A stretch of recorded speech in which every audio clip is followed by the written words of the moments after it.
his constant companion, asked, "What about us?"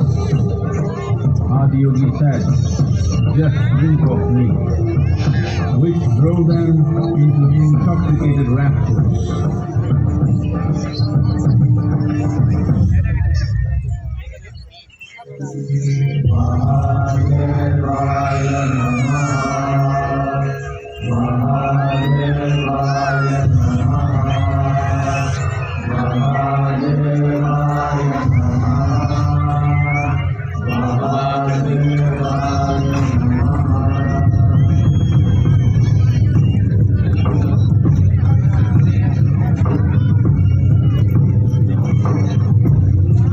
Seven sages, the Saptarishi, took the sacred science of yoga in all its forms to human habitation across the planet, which turned into crucibles of civilization.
This spectacular being